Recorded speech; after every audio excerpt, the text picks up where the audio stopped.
Most people think AI automation is magic. It is not. It is like playing with Lego. In the world of n8n, every automation is built using nodes, the building blocks that tell your computer exactly what to do. Today, I am giving you the master key. We are breaking down the 2 families of nodes, and the 5 most important nodes you need to know to build a self-driving content machine. Every n8n workflow is made of just 2 types of nodes. First, we have trigger nodes. A trigger is the start button. It is the event that wakes up your workflow. Think of it like a doorbell. Your house stays quiet until someone rings that bell. Examples include a new email arriving or a specific time of day. Second, we have action nodes. These are the workers. Once the trigger rings the bell, the action nodes do the actual work, calculating data, sending messages, or creating designs. If the trigger is the doorbell, the action nodes are the butler who opens the door and takes your coat. Before building any automation, it is essential to understand digital infrastructure, because this foundation determines whether a system remains reliable or fails when real-world data behaves differently than expected.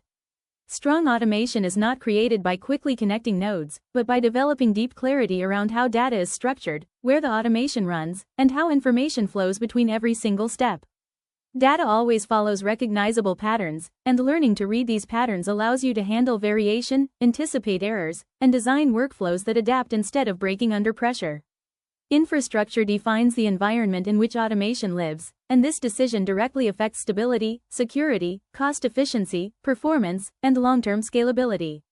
Logic flow then acts as the backbone that connects everything together, ensuring each action happens in the correct order and every step receives exactly the data it needs at the right time. When these fundamentals are ignored, workflows may look fine during testing but fail in real usage. When they are mastered, automation becomes predictable, resilient, and truly production-ready. Let's move on to our next topic, our 5 nodes. Node 1. The webhook, the phone call node. Node number 1 is the webhook. Think of this as the phone call node. A webhook is a way for one app to push data to n8n the exact second something happens. Instead of n8n checking your email every 5 minutes, a webhook is like your app calling n8n's private phone number to say, "Hey, new data just arrived." It is the fastest way to start an automation. Node 2. HTTP request, the master key node. HTTP request, also known as the master key. This node allows n8n to talk to any app on the internet, even if there is no official button for it. It is like a universal translator.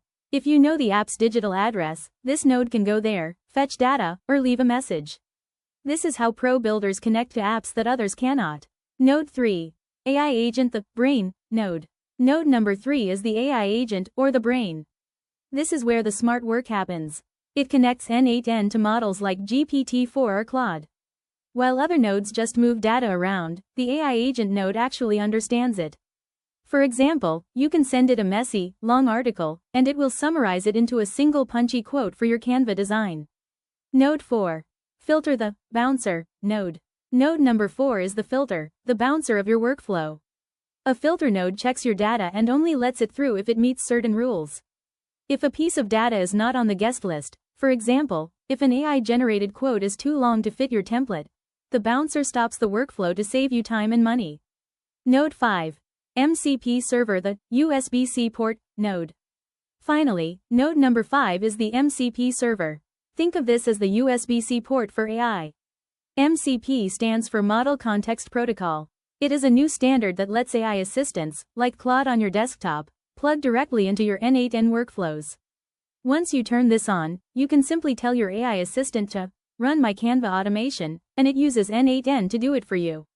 Conclusion: you do not need to be a technical wizard to build powerful automations. You just need to know which Lego piece to use next. Master the boring, rule-based fundamentals first, then sprinkle in AI to handle the big decisions. That is how you build systems that actually last. Download the node blueprint in the description, and let's start building. Follow for 5-minute interesting and concise videos. That's it for today's logic. If you found this breakdown helpful, hit subscribe to join the community. I release a new 5-minute technical deep dive videos on this channel, keeping it concise so you can get back to your code. Thanks for watching, and I'll see you in the next one.